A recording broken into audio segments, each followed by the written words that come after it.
to they cover to Dwaraka Prabhu. That means Bed Dwaraka and Dwaraka Deshi. Then they go to Somnath temple and around temple. So since we are going Gujarat, it's a very long journey for us from Singapore. So we plan to go and cover the remaining three Dwaraka also. Panja Dwaraka we need to cover. So we went maybe week earlier to go there. Then we reach Ahmedabad. Then we went to Dakur first. We went to Dakur Dwaraka. It's really very blissful, Prabhu. I think words cannot explain, Prabhu. I think the spiritual only everyone go and can experience this. Whatever you say, what always you say, right, Prabhu? We put the honey inside the bottle and we see it's very sweet. We look outside, we cannot feel the taste unless we drink this. Then we know how tasteful is this. I think if we go there only, we can feel the blissful and we can see how powerful the vibration is totally different, Prabhu. It is like, is how to say, that means when we are in spiritual service, is ours, we are like a phone. We need some charger. We need to charge, then only the phone can function. Same like this. We need to go to Yatra, all these places, then we get charged, then it can stand for maybe 6 months. After 6 months, we need to go again. We need to charge again. Then only we can progress in the spirit. That's what I'm thinking, Prabhu. So whenever we go, we can have these feelings.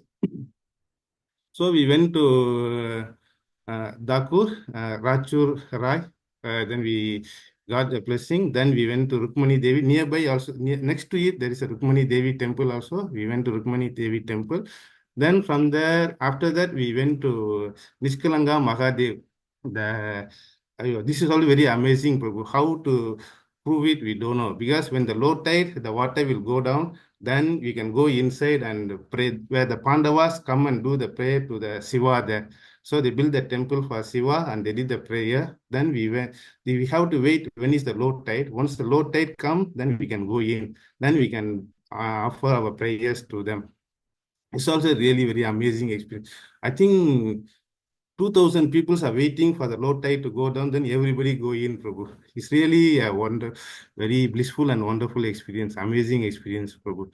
Then after that, we went to Rajasthan, Prabhu, to cover the other two Dwaraka. So we went to Nat Dwaraka, then we went to Rankoli also, and I think Krishna is so merciful, and we got Mahaprasad at Tangroli. We had lunch, the Mahaprasad as our lunch there. Then we did the kirtan there. And somehow we also thinking we come so far, we also don't have any seva. We waited there and doing the kirtan. Then the pandas there gave us some seva to do. So they give a beans to ask them to remove the skin. So we did it while we are there. They say they want to offer this to the God for the dinner or something like that. So we also with the Krishna mercy we got that seva.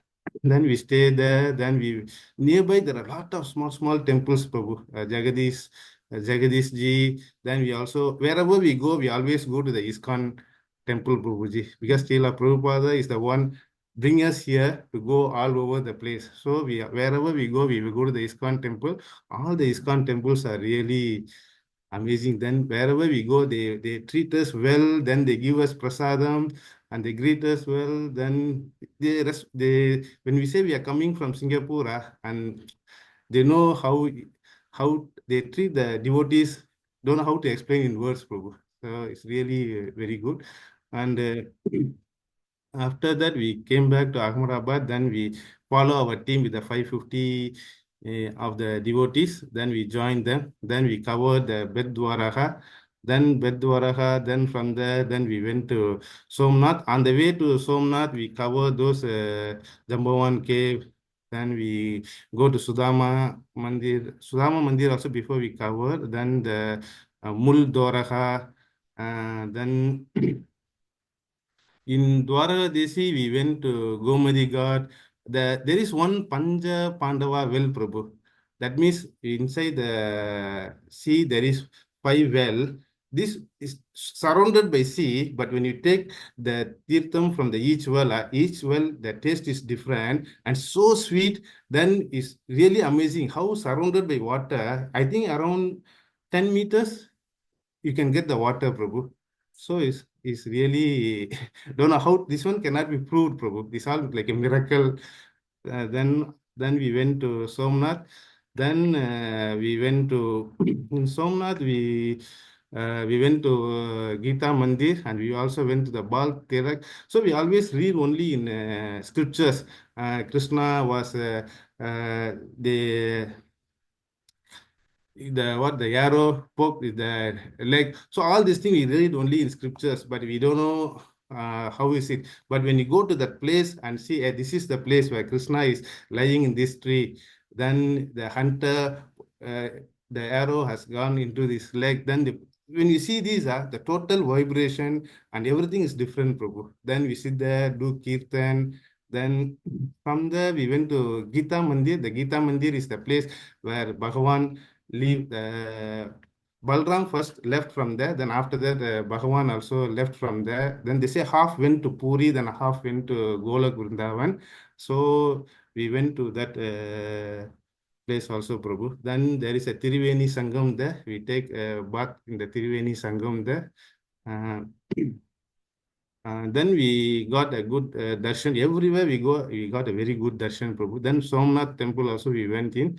Then we got a good darshan. Then, yeah, like this we go, Prabhu. I will share. I haven't, because we come only two days back. I haven't compiled the photos. I will take the photo. Those photos I managed to take. I will share it in the group, Prabhu. But all the Dwaraka temple, we are not allowed to take photos, Prabhu. We cannot bring camera, everything. We cannot take photos. That's what they say. I think as a devotees, we need to go, then only we will see the vibration, and words cannot explain how is the feeling we have it, Prabhu. Maybe Prabhu. Chitra Mataji will share her experience, Prabhu. Yes, thank you, Prabhu. Yeah, I think all of us feel so inspired hearing from you, Prabhuji. Hare It's Krishna, Prabhu. amazing because in the places where you spoke, for example, Ranchorji temple. Yeah. That is the place where Krishna actually runs away from that battle, because, Yeah. I mean, it's so inconceivable, right? The Lord is the one who produced everything. Everything is running because of him.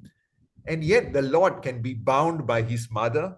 The Yes. Lord can run away from a battle. Yeah. The Lord can leave this material world just by a simple arrow which hits his foot. It's just amazing, inconceivable pastimes, which a non-devotee cannot appreciate. Yes, Prabhu. Yeah. Chitra Mataji. Hare Krishna, Prabhuji. Hare Krishna. So how was your Excellent. experience? Actually, this is for 2 years back, we went to Vrindavan first time. After Vrindavan, before we went to Vrindavan, that time we chant 4 rounds of chanting, 2 rounds of chanting. Then after we came from Vrindavan, in our group, that time we went around 300 plus, but the 20 people in one WhatsApp group. Almost 20 of them started chanting 16 rounds. After that journey, it changed our life. Still now, after 2 years, most of them chanting 16 rounds. Very nice. Very nice. Yeah, this is inspiring. With our effort, we cannot achieve this, Prabhu. The place give us some energy, some blessings. Because of that is possible. Same way, after Mayapur, then we went to Puri. This time, Lord's mercy, we managed to go to Dwaraka and Somnath. So every time when we go there, whichever spiritual journey, what we are struggling, we can pray to God to guide us. So with this devotees is the totally different vibration, Prabhu. Once we leave from there, we can see the difference before and after. That's so important because Kapila Dev is going to be explaining this today in Bhagavatam, right? How the association of a sadhu can actually change our lives. What is the potency of a sadhu, right? And this is all amplified many, many times when you bring a sadhu when you bring the holy dham and you bring the clear intention of the devotee who wants to serve in the dham. I think with these three ingredients, it's a solid recipe for success in devotional service. Yeah. So thank you very much, Prabhu and Mataji. I think you are inspiring all of us. Yeah. Hare Krishna. We all Hare hope Krishna. we can, follow your footsteps and try to also become more serious in devotional service. So thank you very much. Hare Krishna. Hare Hare Krishna. Krishna. Hare Krishna. Hare Hare Krishna. Krishna. And I was lucky, Prabhuji, that Shanmugam Prabhuji, like I could meet Shanmugam Prabhuji yesterday in the evening, and he gave me prasadam of Dwarka. So I'm very lucky and fortunate to have the prasadam. Yeah. So thank you so He much. was Hare calling me. Prabhu was calling me, but I was in Ceylon Road Temple. We had a very nice class yesterday. In Ceylon Road Temple, we have finished Bhagavad Gita. So now we went on to Srimad Bhagavatam and we had a class on Queen Kunti's prayers. So it was amazing because all the assembled devotees, participants, all of them recited the 25 shlokas of Queen Kunti's prayers. Hari Bol, Prabhuji. Hari Bol. I'll send a video recording. It's just that sometimes I'm a bit nervous. Sometimes, from a different group, they may not like me sharing things, etc. Sometimes people are just very shy. So anyway, I'll try to send that. Yeah. Okay, so let's move on with our class. Thank you very much, Prabhuji. So once again, for those of you who have just joined the class, at the beginning, we actually had a video of Vrindavan. 50 years ago, this was actually recorded. So you can actually go to YouTube and do a search, Vrindavan, Land of Krishna. It's an amazing video, right? A lot has actually changed in that video, but still worth watching. Okay.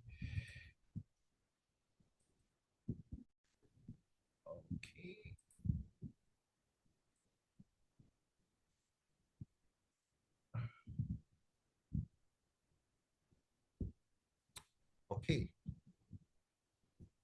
So we'll begin with our Mangala Charan.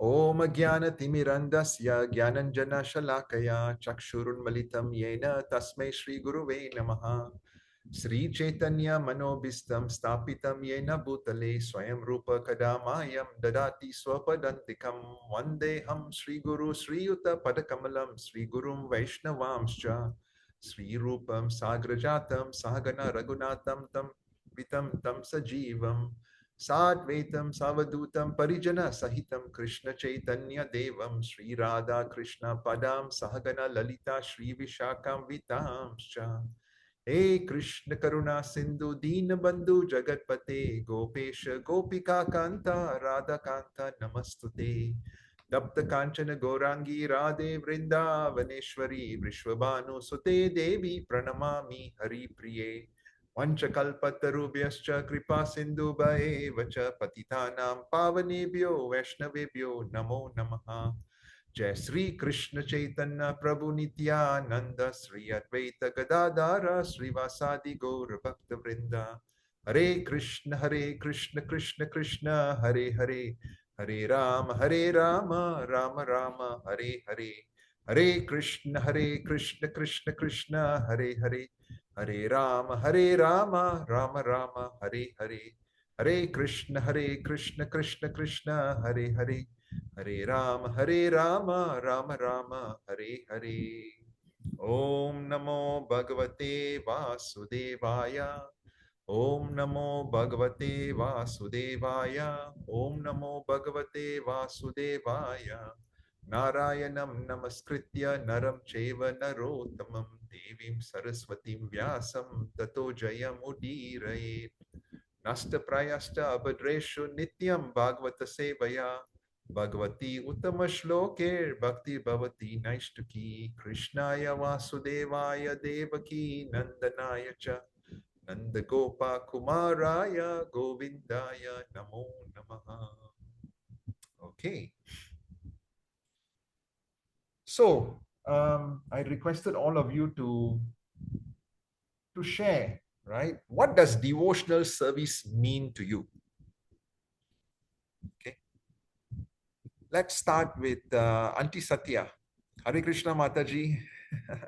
Kindly unmute yourself and Just explain, right, from your heart, right? Don't have to refer to any verses, etc. But what does devotional service mean to you? You have been a practitioner from a from a young age. You were born in a devotee family in Malaysia, right? So Okay. yeah. From the very first day when I started going to the temple, I was attracted towards Krishna. Okay. And I prayed to him, I worshiped him, and I got the feeling of doing more service for my friends, for others, and started saying that, oh, Krishna is somebody you all must believe, then you can experience. And as my experience, one day in my dream, Krishna came to me. And I went around like a mad person telling me, look, everybody, Krishna is here with his bansuri, he's coming down from the mountain and he's playing his flute. And I was dancing around him. Okay. And from that day onwards, I really became devoted to him. Wonderful. Very nice. So thanks for sharing your heart. Yeah. So it's important that we take the first step towards spirituality, towards Krishna, right? Just for everyone's info, in case you do not know, Mataji's brother, he was a great devotee of Krishna. And, he was an amazing devotee because he was able to balance his material life with his spiritual life in such a way where Krishna had blessed him with so much of wealth, so much of wealth. And I still remember, if you go to Kuala Lumpur today, if you see the temple, the Sri Lakshminarayan temple, I think on his own accord, he had made such a huge donation for the extension wing of the temple. He was the temple president for many years, right? So, whatever he had used his talent, his wealth, right, in the service of Krishna. So this is like a parampara, like a family business for Auntie Satya's family, right? Thank you. We pray to the Lord that it continues with your children, with your grandchildren. Yes. That's so important because material life as a standalone, it doesn't fulfill the soul. Okay, thank you very much, Mataji. Let's move on. Who else would like to volunteer? What does devotional service mean to you? Hare Krishna, Prabhuji. Yes, Prabhuji. Prabhuji, devotional service is surrender to the Lord. We serve the Lord. Basically, devotion is to serve the Lord, Prabhuji. Actually, Prabhuji, I share a small experience. Previously, we know Bhagavad Gita is our holy book, but I never touched the holy book. I never read the holy book at all. So, me and Mataji were one time taking a stroll, walking. Then we are talking, how come all other religions able to have their holy book and learn? Then we are telling Mataji, so we never have a holy book at our home. We never start reading about our holy book, Bhagavad Gita. So after that, we say we soon need to get this book and start learning. So when we come back from home, I think maybe 1 week time or something, Mataji is at home. I think 60 to 70 years old Prabhu came in a trolley and knock our door. Our door is locked, knock our door and ask, do you want to buy Bhagavad Gita book? Wow. Then Mataji say, I need the book in Tamil. Then he said, I have a book in Tamil. Then he gave the book. Then she was really shocked. We are really amazing because we are staying here almost coming to this house. We are staying nearly 23 years. We never see anyone, especially our religion in Hindu, going to a HDB house, knocking the door, need the book or not. This is the first time we hear someone come and knock the door and asking, you need Bhagavad Gita book, and we got that book. Then from there, we thought it's not something miracle, as something miracle is happening, Prabhu. Then after that, I want to learn Bhagavad Gita, but I don't know how to start it. So I'm looking how to start learning Bhagavad Gita. So I used to Google, I used to see in the Facebook, any media, anywhere teaching the Bhagavad Gita. So I try. Then one time there is a Perumal temple. They say 1 day class. I register for the class, but I couldn't attend. Then somehow by Krishna mercy, I happened to see in the Facebook. You said 6 days, 6 weeks. You are teaching the Bhagavad Gita at the say, Lakshmi Narayanan temple. So I registered and come and join.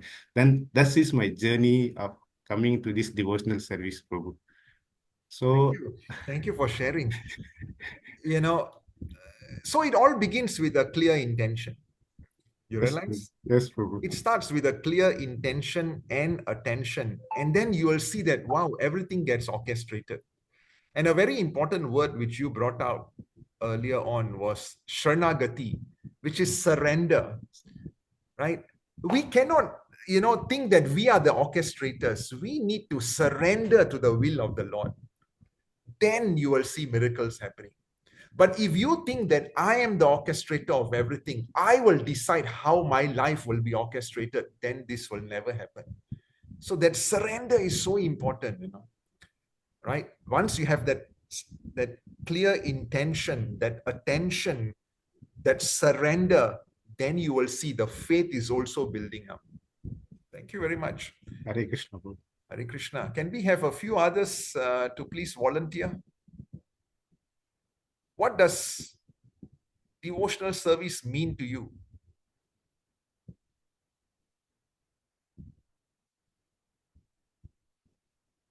Anyone? Ravinda Prabhu? Prabhu, if everyone else is able to be patient, my answer is a bit complicated. No problem. So I've been reflecting on this question for actually a number of years. So I look at it from a scientific inquiry as well, but I look at three important factors in devotional service. So I ask myself, what is devotional service? So actually, it's a process. Then I ask, well, who am I in this process? So I'm the spirit soul. Okay. And then I ask myself, what is the outcome of this process? Is it a complete surrender to achieve the kingdom of God? Is it transcendental happiness? Because whenever we go in our daily life, we think to ourselves, material wealth, companionship with friends, a success in your career would be happiness. But then obviously, since we are devotees at a certain stage in our lives already at this point for all of us, we have recognized that wealth, success, career is not happiness, but it's something much beyond that, transcendental happiness. But as we go up our bhakti lata, as we go up towards hopefully prema one day from the stage of pure love for Krishna, then I realized that the process has become everything. We are mindful of ourselves as spirit soul. We are mindful of the outcome, but then the outcome, yes, we want to be in the kingdom of God, but we slowly do not want it. We become so in love with the idea of doing seva for God that becomes our total our total identity. Just doing seva for the love of doing seva. And we then ask ourselves, we don't want to be in the kingdom of God. We just want to serve Krishna. Just want to serve Krishna. Just want to serve Krishna. But somehow the Lord will then shower his blessings onto us, even though we didn't want it, because he recognizes us as devotees. And if we are pure devotee, we don't even ask for it, but yet the Lord gives it to us. So I find that I'm not saying that I've passed. I'm hopefully now at the sadhu sangha stage.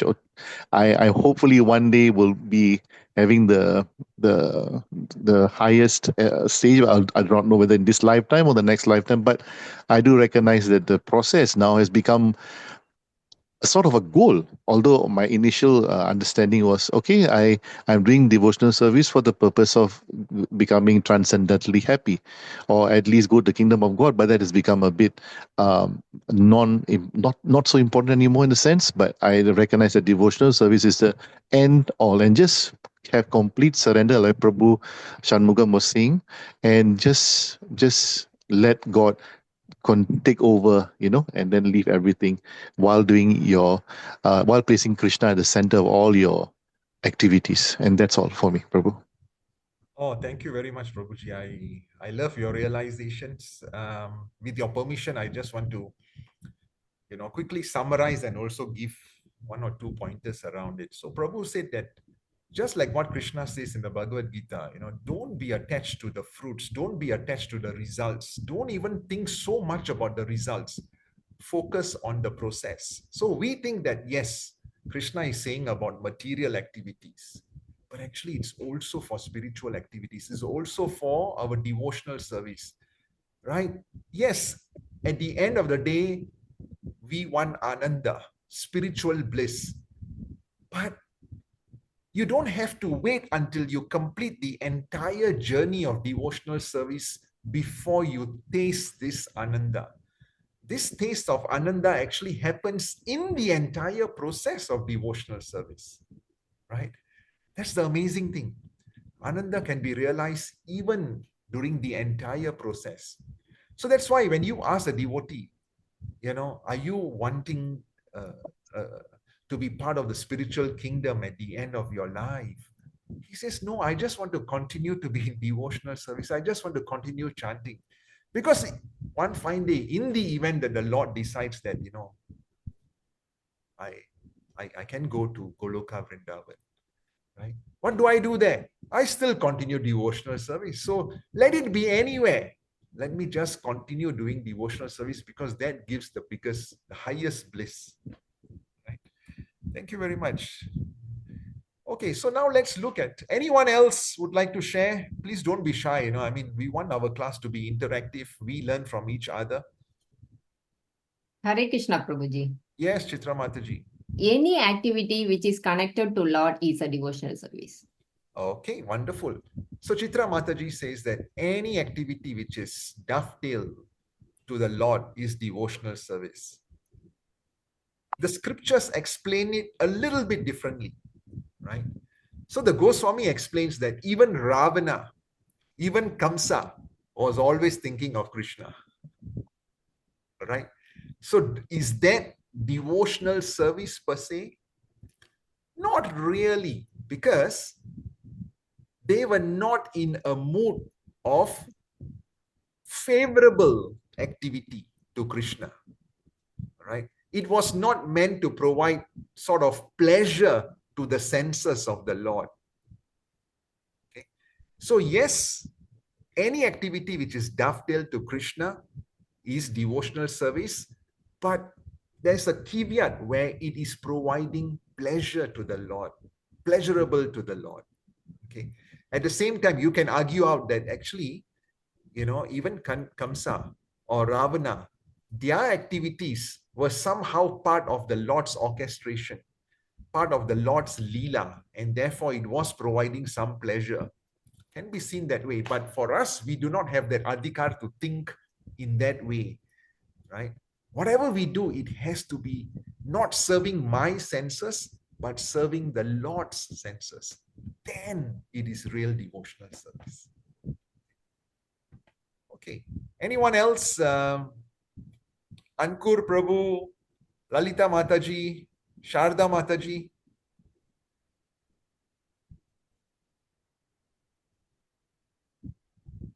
Yes, I can see one of you unmuting yourself. Prabhuji, I think what Ravi Prabhuji mentioned is what more or less I was thinking about also. Basically serving the Lord, like every morning getting up, cleaning the altar, serving prasadam, chanting. I'm at this point just at this level only, just doing my best to serve the Lord at home. That's all I'm doing, yeah. Well, that is a million times better than one who is not doing anything at all. And that's like, already the epitome of devotional service, where you have carved out time, not for yourself 24 hours, but you have carved out time to be present in a state of an interviewee with the Lord, right? There are so many other things you could have done. For example, sleeping an extra half an hour, sleeping an extra 1 hour, but you had the clear intention of carving out that time to be present with the Lord. That is devotional service. Okay. Thank you. One last one. Krish. Prabhuji, Ankur this side. Yes, Ankur. So initially, right, we were taught and our learning was going to the temple is a devotional service, right? That's the kind of upbringing we had. But after associating and trying to understand Gita a bit better, we all learned, right, that you can have a devotional service just by simply doing the rounds of and doing a very basic remembering of the God with a decent heart, 5, 10 minutes, 15 minutes throughout the day. That's also a devotional service, right? So Exactly. that was a new learning which is helping us to keep the association going, right? And yeah, as you keep on saying that it's important to take it to the next level from here. But Amazing. yeah, Thank you, Prabhu. Of course, when we walk to the temple, when we take transportation to the temple, when we carve out time to go to the temple, that is actually seeing the Lord himself, right? In the form of the deity. The Lord is the deity, the avatar himself. So that is also an amazing, important duty in devotional service. But it can also start by being present anywhere and remembering the Lord, right? Hearing Hari Katha. The entire process of devotional service starts with the hearing, associating with others, like-minded people, etc. Thank you very much, Ankur Prabhu. So we will move on with our class. One last chance. Anyone would like to say something? So I think you called my name. Yes, Krishna. Yeah, right. So devotional service, technically, from my perspective, it means anything for serving for anybody. So I think everybody is thinking of serving the Lord. I'm thinking serving the devotee. Remember, I think you initially said that it could be the main thing is whether you're going to temple or whether you're healing a person nearby or seeing anybody who needs help and who is a devotee further. So that will be also a devotional service. Yeah, very nice, right? So a devotee of the Lord, if you can serve him, right? Just imagine, you have facilitated his devotional service process. You have facilitated him in getting closer to the Lord. So, you So get that a is why lot back. that is why whenever we go to temple, or that is why whenever we do a little bit good deed, whatever we think is a good deed to humanity or to be animal to somebody, you start feeling satisfied. That is a message that you have done something good. That is intentionally, inherently a devotional service. That's what I feel. Very nice, Prabhu. Yeah. Samadarshana, right? Krishna says in Bhagavad Gita, the sage who is able to see that, the Lord as Paramatma is present in every living entity, including the animals, etc., is one who knows the truth. Okay. So thank you very much, Krishna Prabhu. So let's start with what Bhagavad Gita has to say. So devotional service means to and Bhagavatam, right? Krishna conscious activities, executing Krishna consciousness activities which are favorable to the transcendental pleasure of the Supreme Lord. And any activities which are not favorable to the transcendental favor of the Lord cannot be actually accepted as devotional service. So earlier on, we spoke about how great demons like Ravana, Kamsa, Hiranyakasipu were all thinking of Lord, but they were thinking of the Lord not in a favorable term, but thinking of the Lord as their enemy. So this sort of thinking cannot be actually accepted as bhakti, right? And Prahlad Maharaj explains very nicely in the Srimad Bhagavatam also that, Shravanam, Kirtanam, Vishnu Smaranam, Pada Sevanam, Archanam, Vandanam, Dasyam, Sakyam, Atma, Nivedanam. So he says that the process of devotional service actually starts with hearing Hari Katha, hearing Srimad Bhagavatam, hearing the Bhagavad Gita, right? If you can hear from a pure devotee, then it brings about a major mindset shift, a heart shift. Right? So sometimes, I'll be vulnerable over here to explain to you that, okay, we have been doing this for many, many, many years. Many devotees, many came, many left. Many, many, many, many, many left, right? But if the class was actually conducted by Guru Maharaj, right? Or for that matter, any devotee, then what is going to happen is, because the medium is pure, all right, the sound emanating from this person, from this pure devotee, is also pure. And therefore, it can affect our heart in a big way. There's a very, very, very high degree of chance that purity will also cause a big difference in everyone, right? So sometimes people ask me, like, you have been doing this for many, many years, what's the result? Such a small group of devotees are, serious. Yeah, you can count how many of them are serious. So it is because I lack that purity.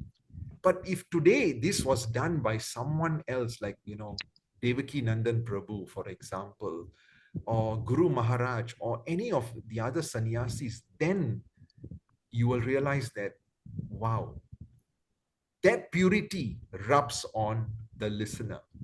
Okay. So we are all in a very, very neophyte state. We are all in really beginning state.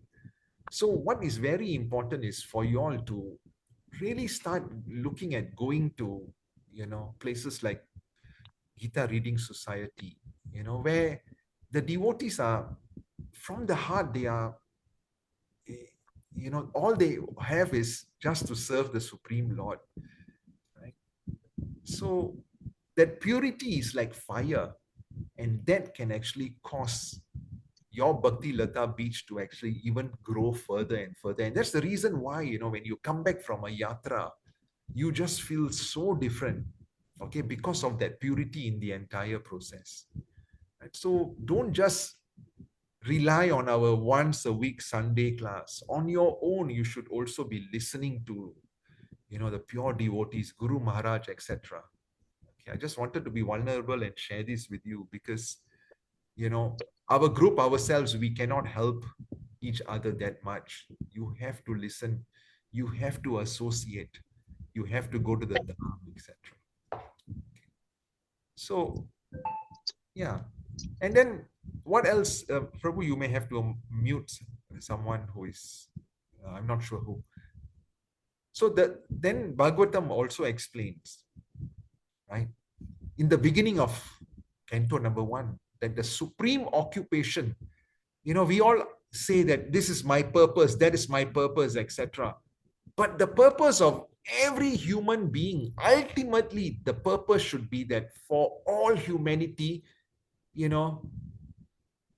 our purpose should be by which we can attain to loving devotional service unto the Lord. Because we are a spirit soul. We are like, a spirit soul, just like an atom is just out and it is in a very transient stage. It needs to go back and, it's like an electron, right? You will remember in chemistry, right? If the atom has lost some of its electrons, it's very unstable.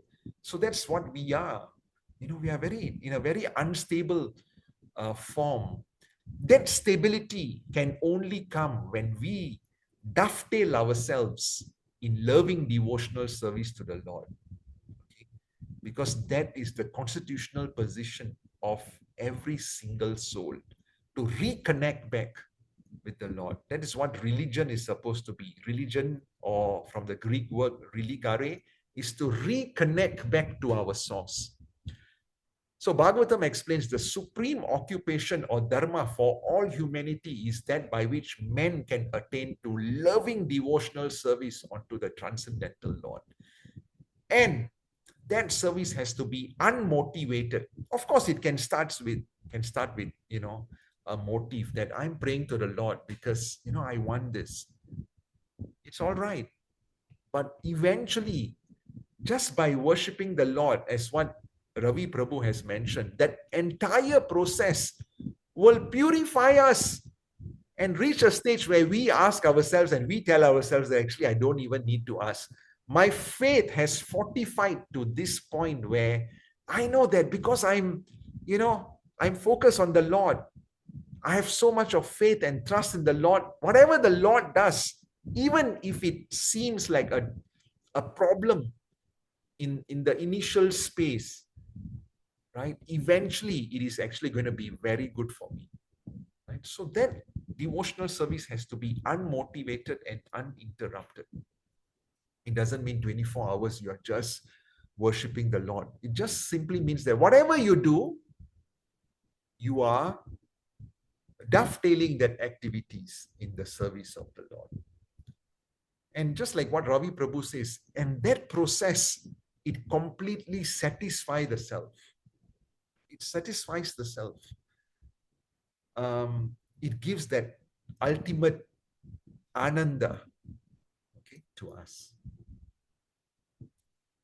And it's not some whimsical activity, because even if we think it's a process, just do it, just do it, just do it. But if that clear intention and attention did not come from the heart, it did not come from a genuine attraction for the Lord, driven from the heart, then again, that is, although it's a process, but now let's take it, as what Ravi Prabhu says, bring it to the next step where this process has actually become a relationship with the Lord. Okay. So just to summarize, it has to be favorable, number one, right, to the Lord, it has to be favorable to satisfy the senses of the Lord, number one. Number two, although it starts as a process, but it has to come from the heart where you are actually fortifying your relationship with the Lord. And it has to be unmotivated. It's fine if it starts with some motive, but that purifying effect of devotional service is that you will realize that even if I don't ask, the Lord will give me what is best for me. Okay. So that is the meaning of devotional service, plus whatever all of you have just shared earlier on. So this is from, Srimad Bhagavatam, where Prahlad Maharaj is explaining to his other 5-year-old classmates about what devotional service is, what it starts for, because that hearing process, that hearing, that chanting, right, will just invigorate the Supreme Lord in our heart to clean all that lust, that desire in our hearts. And therefore, we get closer and closer to the Lord. And today's Bhagavatam class will actually explain this further and further. Okay. So the best way to begin devotional service is try to offer everything you do or some portion of what you do to Krishna. So for example, you can start so easily, right? Chitra Mataji, when you cook it as a service to the Lord. All right. And Shanmugam Prabhu cannot ask his wife, what are you cooking today for myself? No, it is for cooking for the Lord. Okay, Shanmugam? Yes, Prabhuji. Yes, it is not for you. It is for the Lord. And you, right, then accept it as a remnant. If you take your work, then take some results of your work and offer it at the temple for the seva of Lord Krishna. If you have some skills, offer it to the temple or use your skills for the benefit of the deity, the temple, the devotees. Okay. So for example, Malti Mataji, right? She has got this amazing leadership quality. She has got this amazing organizing quality, right? So she uses this in serving others, right? Serving others. That's amazing, right? Serving others while at the same time dovetailing this activity to Krishna. So now we start. In the 12th chapter of Bhagavad Gita, Krishna says that even offering a little water, a fruit or a flower with love to him, that also constitutes devotional service. And we know why, right? Because the Lord has everything. He doesn't need our water. He doesn't need our flower. He doesn't need our fruit. But what the Lord wants is that sincerity in devotion. That is what the Lord is hunger for. He's not hungry for anything else. It's just that sincerity of devotion. So, as what Ankur Prabhu mentioned earlier on, chanting the Maha Mantra is itself a devotional service. We know that in Satya Yuga, the most prominent form or the most efficacious form of devotional service was essentially meditation. right? So those days you could do that kind of meditation, but right now to do that meditation is so difficult.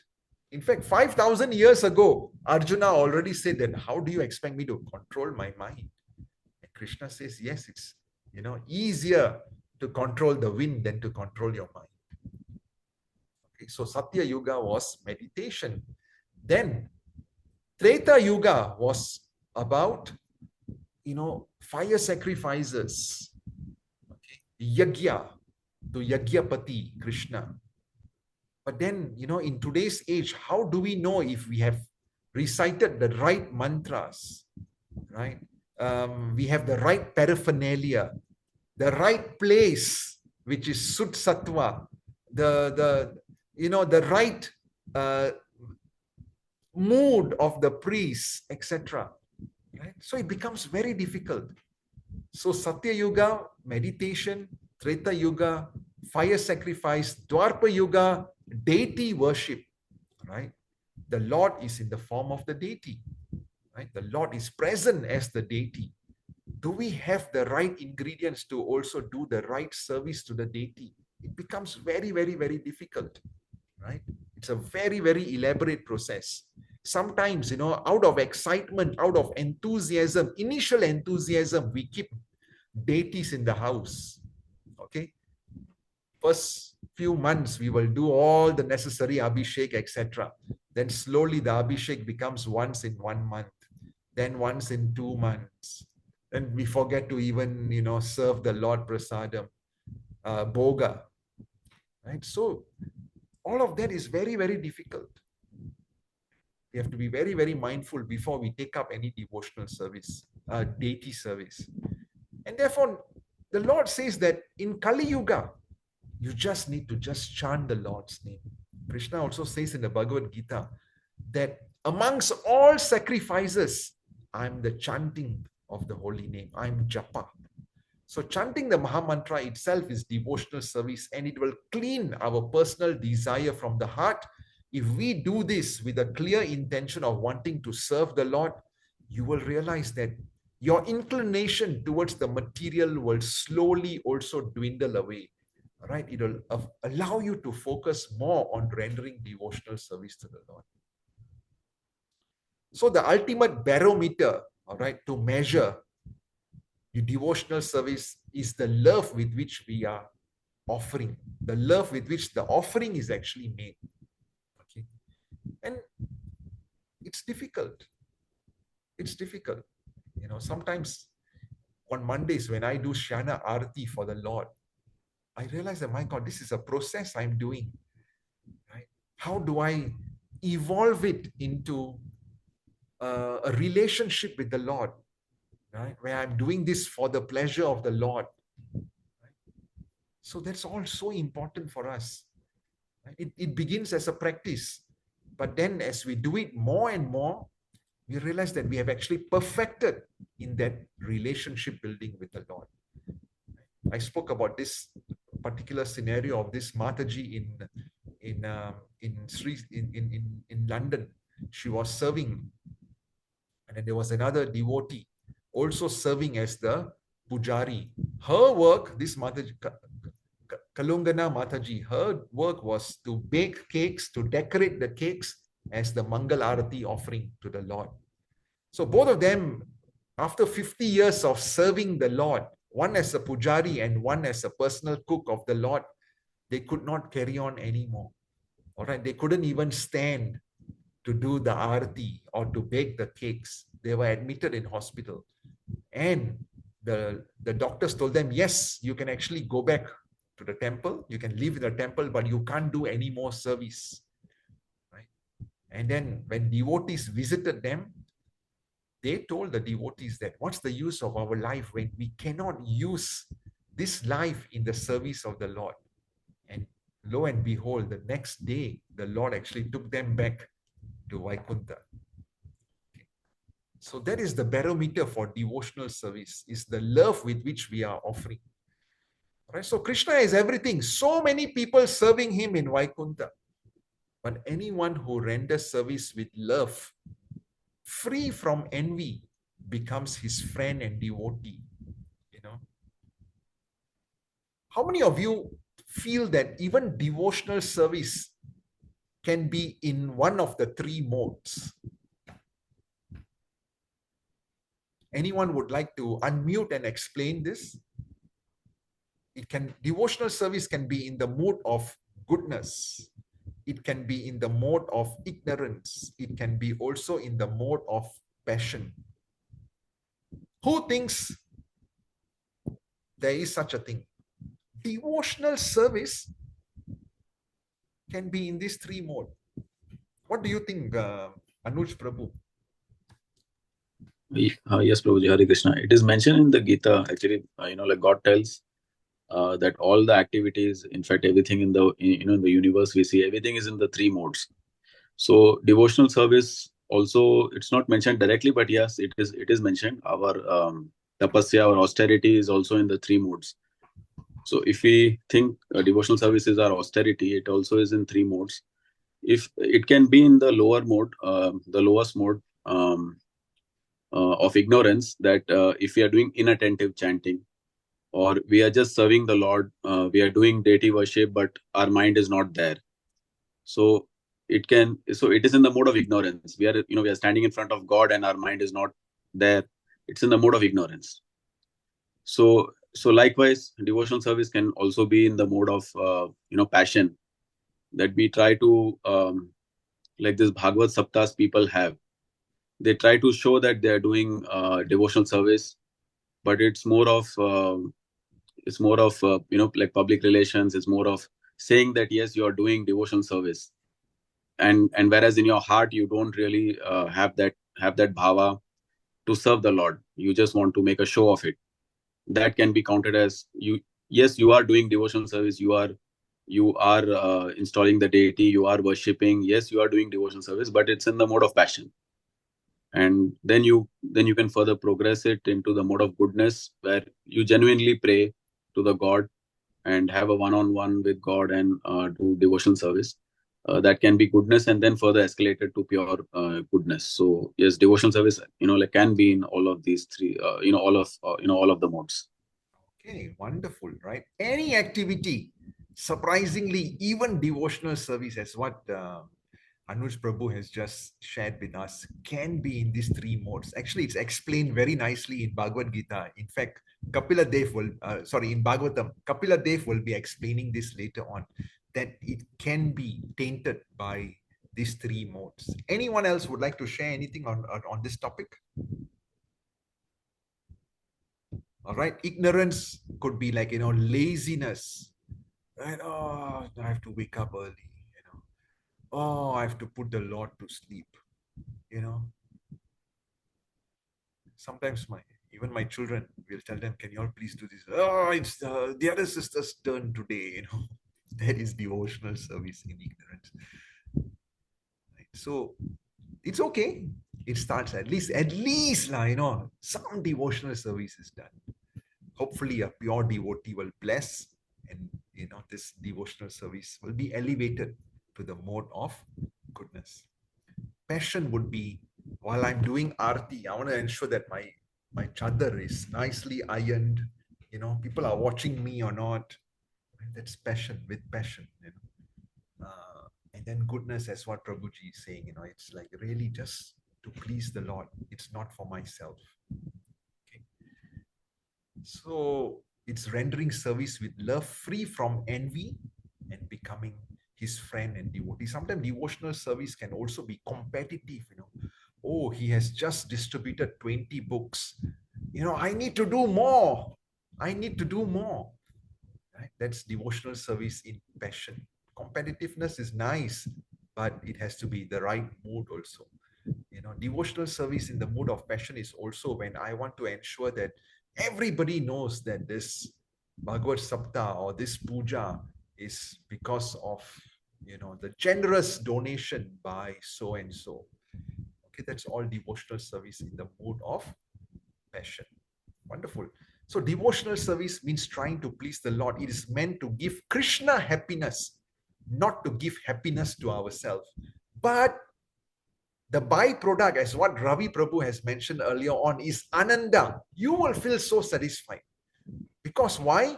That is the soul's eternal constitutional propensity. The living entity's natural characteristic is to reconnect back to the Lord through devotional service. Once we reconnect, then we will feel that, wow, it's just so nice. You know, why am I doing this class? Right? Why? It's because I feel so good. All right. It's not for y'all, but I feel that, wow, it's so nice. I'm getting a chance to read the Bhagavatam. If I don't do the class, sorry, I'll be doing something else. I will not even prepare for the class. I will not even, do anything. It is because I have to prepare the class. So all of y'all, I'm so grateful to y'all, because if not for y'all, the 19 or 20 of you on this class today, I will not have read the Bhagavatam. Right? And if I have not read the Bhagavatam, then it would not have allowed me this constitutional duty of reconnecting back to the Lord. So thank you to all of you. Right? And then in Chaitanya, yes, Prabhuji, I feel that by teaching us all these, by always reminding us, you are doing the topmost devotion. And we still have so much we must learn. Yeah, you all are very kind. That's why you all are present here. But I know the anarthas in my heart. That only I know. Okay, anyway, let's move on. So in Chaitanya Charitamrita, there's a discussion between Chaitanya Mahaprabhu and Sanatan Goswami, where Sanatan Goswami, having learned from Chaitanya Mahaprabhu, he says that devotional service, there are like 5 key elements of devotional service. 5 key elements of devotional service. Okay. Today's class, you forget everything else. Just remember these 5 key elements are: number 1, one should associate with devotees. Okay. Associate with devotees, right? Those who are, pure devotees, we learn, we serve them. Those who are of the same level, we support each other. All right. And those who are like beginning in devotional service, we go in and uplift them. That is what association is all about. Okay. So number 1, associating with devotees. Number 2, chanting the holy name of the Lord. That is the second pillar of devotional service, because chanting cleans the anarthas from our heart. The Lord is doing the homework for us. The Lord, because this chanting, we are hearing the Maha Mantra, we are hearing Hari Katha. The Lord is activated and He's doing overtime for us by cleaning all of that anarthas in our heart. Very important. The third pillar, according to Sanatan Goswami, in his discussions with Chaitanya Mahaprabhu, is to hear Srimad Bhagavatam as what we are all doing. Number 4 is to reside in Mathura, Vrindavan. And number 5 is to worship the deity. The deity is non-freedom, non-different from the Lord, with a lot of faith and veneration. Okay, these are the 5 pillars of devotional service. Of course, we can't reside in Mathura, but as what Shanmugam Prabhu and Mataji mentioned, try to take time out and go to these holy places. Okay, or Vrindavan is actually not just a physical geographical location. Vrindavan is also a state of the mind. Right? Vrindavan is a state of the mind. Wherever you are, that place can also become Vrindavan. Another way of looking at the word Vrindavan is Vrindavan, the forest where Vrinda Rani or Tulsi Maharani is growing, right? So if your home has got Tulsi Maharani, then your home is also like Vrindavan. So, okay. So remember these 5. Number 1 is associating with devotees, uplifting them, supporting each other, and serving the pure devotees. Number 2 is chanting the holy names of the Lord. All right. Number 3 is reading, hearing Srimad Bhagavatam with full faith that the Lord, Sri Krishna, when he left, all right, the Lord is of course there everywhere, even today, but when he left, all right, at the end of Dwarpa Yuga, Bhagavatam is the physical Lord right now. And then residing in Mathura, in Vrindavan, and worshipping the deity with all reverence and all the faith. So this is the powerful verse from Madhya Leela, where Sri Chaitanya Mahaprabhu is describing the process of devotional service to Sanatan Goswami, and Sanatan Goswami then reiterates this. Okay. Now let's look at all the scriptures, So some nice devotees, they have like put things on the internet, and I managed to take some time to extract all of this out. Let's look at what Prabhupada is saying over here. The real result of devotional service is the awakening of pure love for the Lord, which continues under all circumstances. Okay? So like what Ravi Prabhu mentioned earlier on, it's a process. You build the relationship with the Lord. Don't be focused on the result, because the result will actually come in. But what is the real result is that it awakes more and more love. Okay, it's a cycle. You engage in the process, you build that powerful relationship, you will realize that this process becomes more and more efficacious. That relationship becomes stronger and stronger. It just goes on and on and on. So much so that when we go back home, back to Godhead, we continue the entire process of devotional service. Okay. Next. Even if one renders even a small amount of devotional service sincerely, Krishna becomes obliged to elevate such person. Right? And what to speak of someone whose entire life and soul has been dedicated to Krishna service. That's the reason why, Renuka, whenever we had our physical classes, she will request you all to please prepare, right? Shalani Mataji, some of you, Deepa Mataji, etc., right? Not etc. All the devotees, you all will prepare something with love, offer it to the Lord, and then bring it, because you have rendered a small amount of devotional service to the Lord, okay, by putting tulsi on that offering. So what happens is, the Lord becomes very, very obliged and pleased with you. Okay. If you look at Cuff Road today, all the devotees there are there because they started by doing a small amount of service. Okay. So I want you now to remember, on the 10th of November is my house program, not my house program, Krishna's house program. It is towards the end of Damodar month. So every year we try to have a Damodar program at our house. So please, 10th of November, Sunday, keep some time and come over for the program. Okay. And Kartik is actually starting on 18th of October. Every day you should light a ghee lamp for the pleasure of the Lord. Okay. That small amount of devotional service can actually do a lot for you. The child cries to have toys, but one who can cry for the Lord in love is certainly successful in the line of devotional service.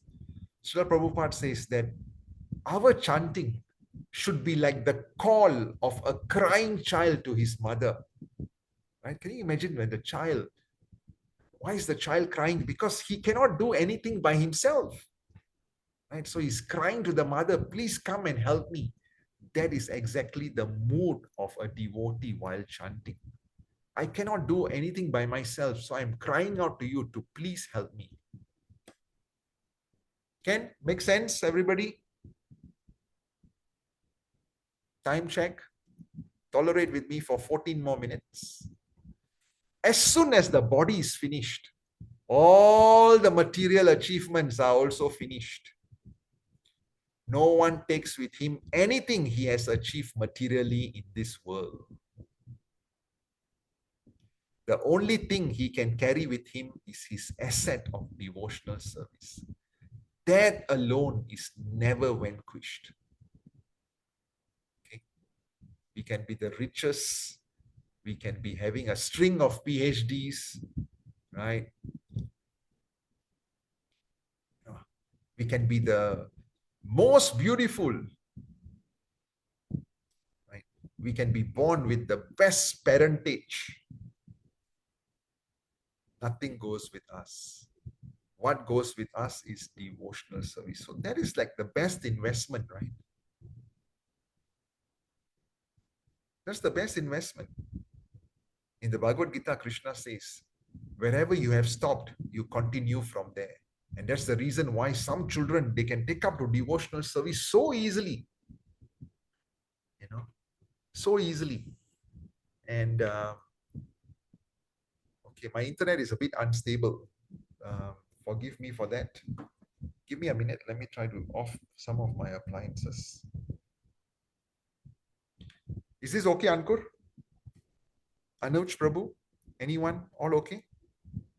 Oh, yes, everything is okay, Prabhuji. Yes, Prabhuji. All right, wonderful. Okay. Then devotional service to the Lord is not an activity of the material world. It is part of the spiritual world where eternity, bliss, and knowledge predominate. Okay, or Satchit Ananda. So whatever we do over here, we may think it's actually in this material world.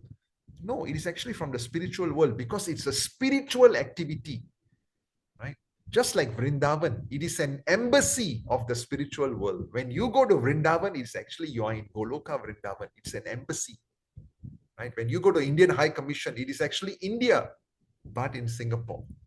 Similarly, a dham or any of your spiritual activity, it is actually a spiritual activity from the spiritual world, but it's like an embassy in this material world. Okay? That is why your homes can be converted to Vrindavan. One can understand the Supreme Personality as he is only by devotional service. Bhagavad Gita is explained so many times. Amongst all yogis, the bhakta is the highest, right? But yet, you know, there are so many of practitioners of yoga who think Astanga Yoga, the Astanga Yogi, or the Jnani, right? Or the Dhyani, right? They are the highest. No. Krishna says in the Bhagavad Gita that I can only be known by pure devotional service. I'm accessible only to my bhakta. All right. It's not by mundane speculation. It is not just by, meditating on the Brahman effulgence that we can know the Lord. We can only understand the Supreme Personality by devotional service. Why is that so? The answer is there in the Bhagavad Gita. Anyone can explain to me why is it that we can only understand the Lord by devotional service?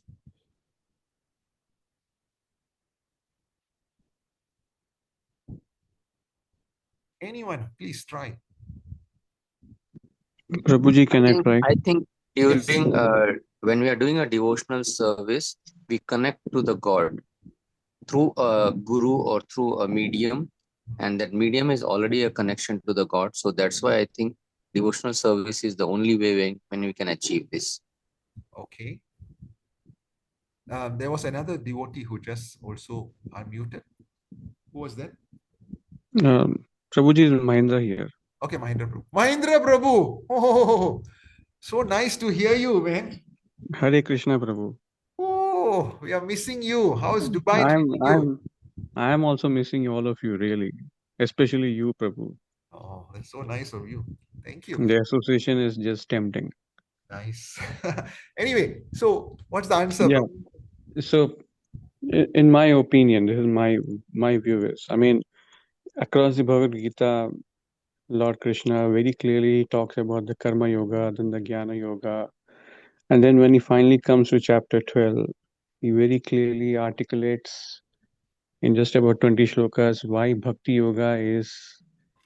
He starts to explain from that chapter, in fact, for the next few chapters as well, why Bhakti Yoga is extremely important for anyone to finally have that, irrespective of whether you have been following the other paths of karma and jnana, but it is bhakti that will ultimately bring a devotee more closer and he many repeatedly uses the words Same Priyaha, means he basically uses the saying that the devotee is extremely Priya or more dear to him when when the devotee is full of bhakti and is taken the path of bhakti towards him.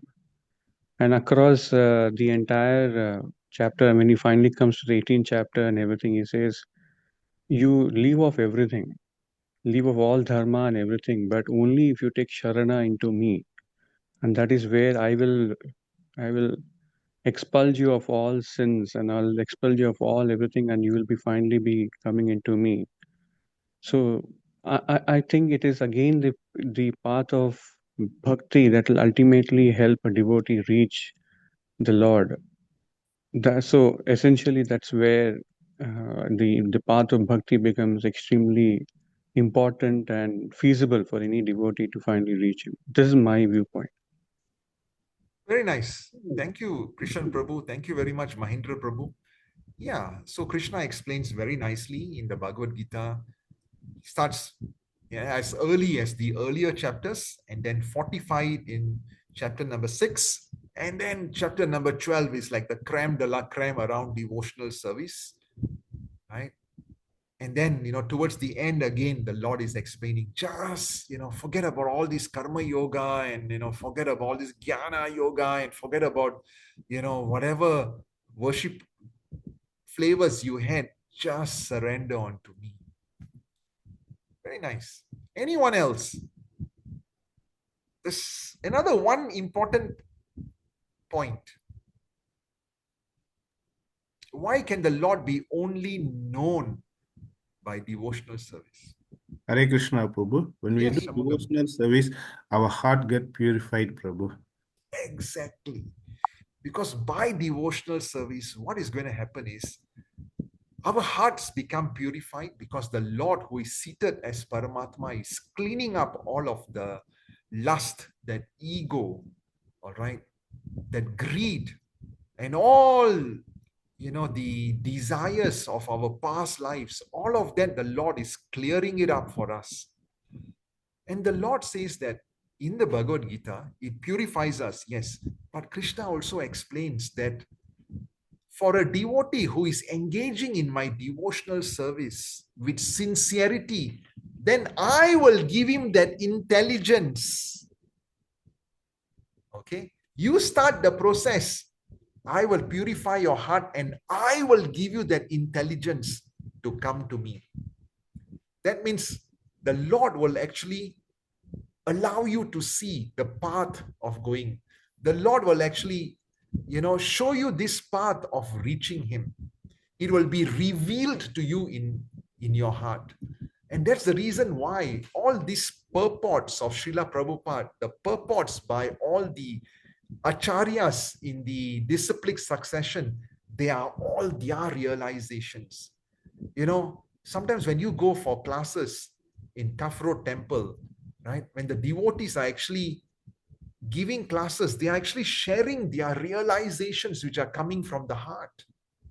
You will not be able to see everything lock, stock, and barrel from the scriptures, but a lot of this is actually revealed from the heart. That is why, it is not just jnana, but it is vijnana which is important. That realization can only come when Krishna gives that mercy. Okay, so let's not think that this devotional process is a mechanical one only, because the Lord is reciprocating by giving you this realization, by allowing you to connect the dots. Sometimes when you are giving class, okay, with humility, I'm telling you, sometimes when you are giving class, some things will come out from your mouth, which at the end of the class, you will think, my God, where did this come from? You realize, my God, how did I even on the fly be able to make a connection like this? It is actually when the devotee is surrendered and the devotee understands that the Lord is actually giving this vision to him. Of course, I have not seen this, but the devotees, like my Guru Maharaj explains that sometimes, it just comes out from his mouth and he thinks, how does it even happen? So for pure devotees, this is actually, you can actually see this. Okay. So once again, you forget everything else in the class. Remember, the Lord will actually give that intelligence on how to approach him. The Lord will give that realization. It's not a mechanical process. It's not 1 + 1 = 2. It could be much, much, much more. Ravi Prabhu, anything to add to this?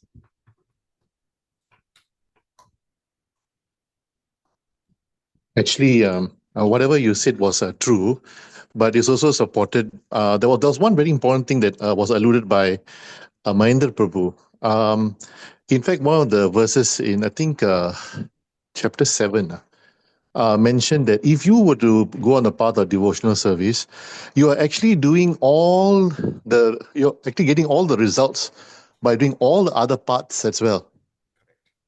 All of them. So if you were doing Jnana Yoga, Astanga Yoga, whatever yoga, you're doing devotional service, you're actually reaping the fruits of all of it by just doing devotional service. So why not do devotional service? And then another verse where Krishna was saying, I believe in chapter 12, that those who follow the path of devotional service and who completely engage themselves with faith, Shraddha, so we can start with Shraddha, making me the supreme goal, are very, very dear to me.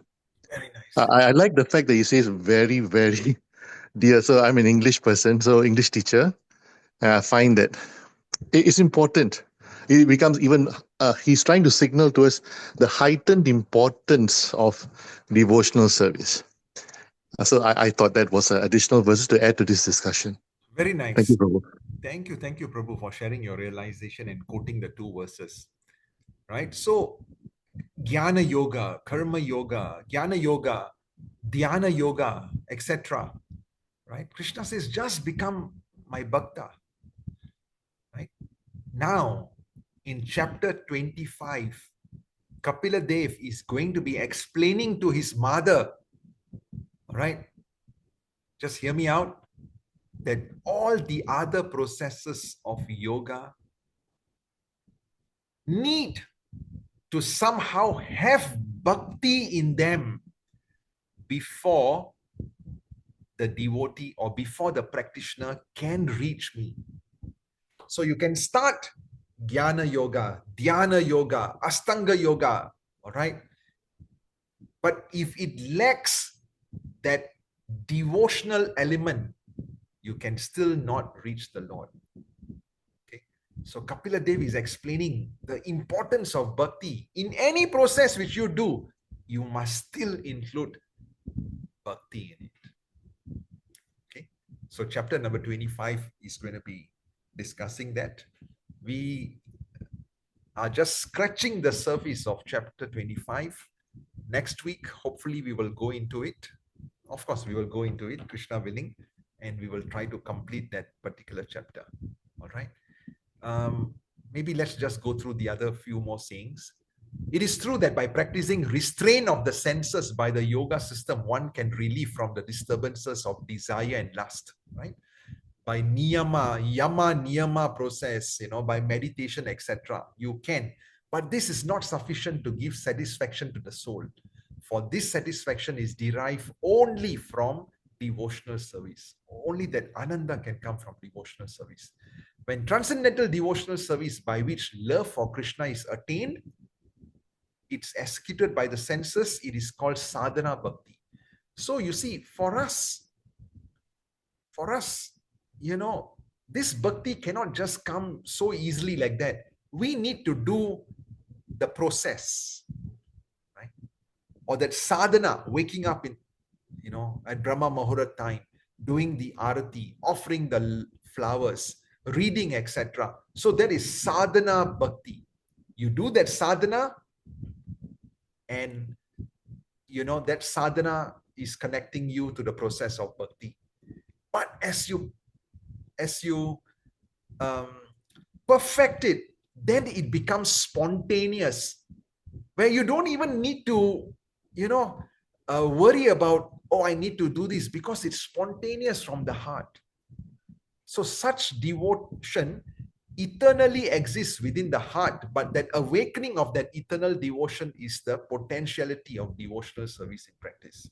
So it starts with sadhana and then it becomes spontaneous. Last one, devotional service is just like a seed sown in the heart of a living entity. And when he goes on hearing and chanting, the seed fructifies, just as the seed of a tree fructifies with regular watering. Thus, the spiritual plant of devotional service grows gradually. Okay. So that brings us to the end of our class today. Any questions? Any further realizations?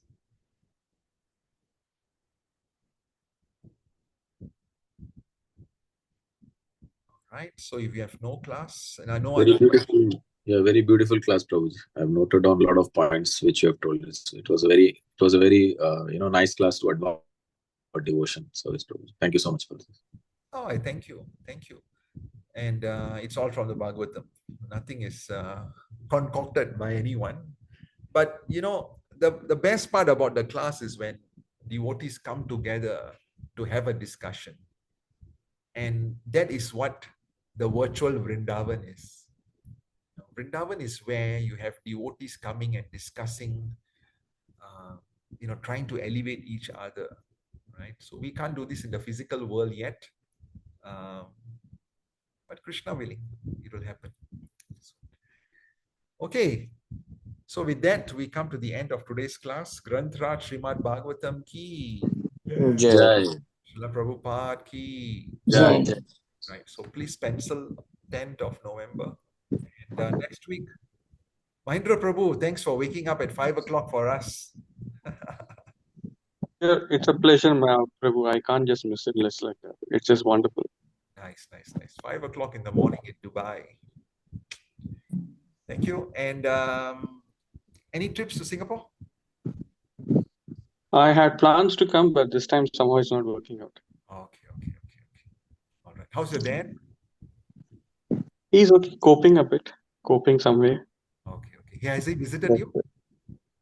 No, not yet. He's like 50-50 sorts. So this time when I go in December, I'm going to see if he can come with us. Okay. But otherwise, I want him to feel first comfortable the way he is, and then do the next. Nice. How are you, Prabhu? How are you? Okay, wonderful. Yeah.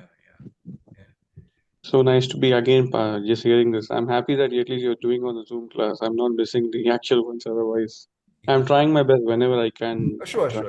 Yeah, 5 a.m. is a little bit tough, but yeah, whenever you can. Anyway, I put all these recordings. I've got like 6 recordings not put up on YouTube. I'll be putting it on YouTube. Yeah, I've seen those. All right. Okay. Fantastic. Thank you very much. Hare Thank Krishna, you, Prabhu. everyone. Hare Krishna. Hare Krishna. Thank you. Hare Krishna. Hare Krishna. Hare Krishna, Prabhuji. Ram. Hare Krishna, Prabhuji. Krishna. Thank you.